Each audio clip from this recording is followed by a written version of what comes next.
నమస్కారం తెలియజేస్తున్నాను.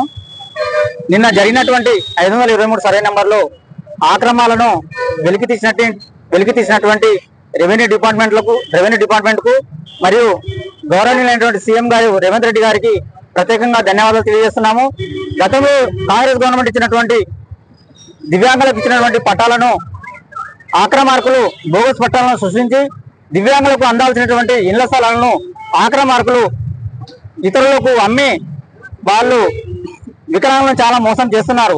ఈ విషయాన్ని తెలుసుకున్న రెవెన్యూ యంత్రాంగాన్ని మరియు జిల్లా కలెక్టర్ గారిని గౌరవ ఎమ్మెల్యే గారిని ప్రత్యేకంగా జిల్లా వికలాంగుల తరఫు నుంచి అభినందిస్తున్నాము. అక్కడ ఎవరైతే బోగస్ పట్టాలను సృష్టించారో వికలాంగులను మోసం చేశారో వారందరిపైన చట్టరీతమైనటువంటి చర్యలు తీసుకోవాలని ప్రత్యేకంగా ప్రభుత్వాన్ని కోరుతున్నాము. అక్కడ ఏ వికలాంగుడైతే బోగస్ పట్టాలు సృష్టించనని ఆ వికలాంగునికి బోగస్ పట్టాలను ఇచ్చినటువంటి వారి మీద ఇట్లా వికలాంగుల హక్కుల చట్టం ద్వారా యాక్ట్ కింద కేసు నమోదు చేయాలని ప్రభుత్వాన్ని డిమాండ్ చేస్తున్నాము. ఎవరైతే అనర్హులు ఉన్నారో వారందరినీ ఏరివేసి ఎంతమంది వికలాంగులకైతే అక్కడ ఇల్లు లేవో వాళ్ళందరికీ ప్రభుత్వం వెంటనే పట్టాలు అందించాలని ప్రభుత్వాన్ని మరియు జిల్లా కలెక్టర్ గారిని రేవంత్ రెడ్డి గారిని ప్రత్యేకంగా నేను డిమాండ్ చేస్తున్నాను. నా పేరు పులక్షల శ్రీనివాసులు. ఒక 4 నెలల క్రితం మేము 523కి వెళ్ళడం జరిగింది. మేము కూడా చాలా మంది వికలాంగులము చాలా ఇబ్బందులు పడుతున్నాము ఇల్లు లేక.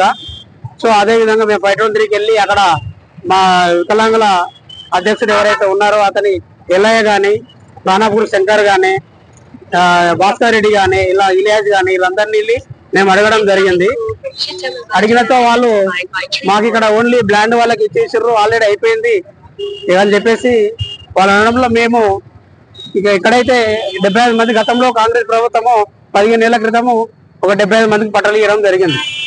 అలాంటి వాళ్ళు ఇప్పుడు ఆ పట్టాల పేరుతో చాలా బోగస్ పట్టాలు సృష్టించి ఇప్పుడు ఉన్నటువంటి లేటెస్ట్ గా 10th క్లాస్ అయిపోయిన పిల్లల్ని కూడా తీసుకొచ్చి వీళ్ళకి ఇప్పించడం అన్నట్లు బోగస్ పట్టాలు క్రియేట్ చేసి వీళ్ళే సిగ్నేచర్ ఫోర్జరీ చేసి ఇవన్నీ చేసి దానివల్ల మేము కూడా అధికారులను కలిసాము. వెంటనే మన ఎంపీ మన ఎంఆర్ఓ గారిని, తర్వాత కలెక్టర్ గారిని, ఇలా స్థానిక ఎమ్మెల్యే గారిని అందరినీ కలిసి వాళ్ళందరితో మేము ఉన్నటువంటి ప్రాబ్లమ్ ఎక్స్ప్లెయిన్ చేస్తే వాళ్ళు చర్యలు తీసుకున్నారు.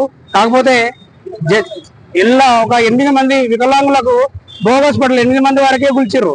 అందులో ఇంకా చాలా ఉన్నాయి. ఒక్కొక్కరు 2-3 ఇళ్ళు కట్టుకున్నారు. ఒక సదరం సర్టిఫికేట్ కి ఒక ఇల్లు ఎలిజిబుల్ అవుతుంది, అది కూడా పట్టా ఉంటేనే. అలాంటి పట్టాలు ఎన్నో సృష్టించి ఒకటొకరు 2-3 ఇళ్ళు, ఎస్పెషల్ గా పాత్రలా శంకర్ ఉన్నాడు. పాత్రలా శంకర్ అనే అబ్బాయి 3 ఇళ్ళు కట్టుకున్నాడు. ఒక సదరం సర్టిఫికేట్ మీద 3 ఇళ్ళు కట్టుకున్నాడు. రెవెన్యూ డిపార్ట్మెంట్ కి కాంటాక్ట్ అయ్యి వాళ్ళు ఇట్లా మాట్లాడుకొని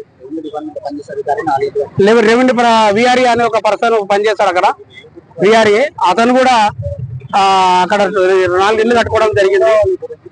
మాకేంటంటే మాకు వికలాంగులకు మేము ఏతున్నామో అక్కడ అర్హులైనటువంటి వాళ్ళు మాకు పట్టాలు ఇచ్చి ఆ ప్లాట్ ఇస్తే మేము కట్టుకుంటాము. లేదంటే డబుల్ బెడ్రూమ్ మాకు శాంక్షన్ చేయాలి వెంటనే గవర్నమెంట్ అనేది. ఎందుకంటే మేము కూడా రోడ్ల మీద పడుతున్నాము.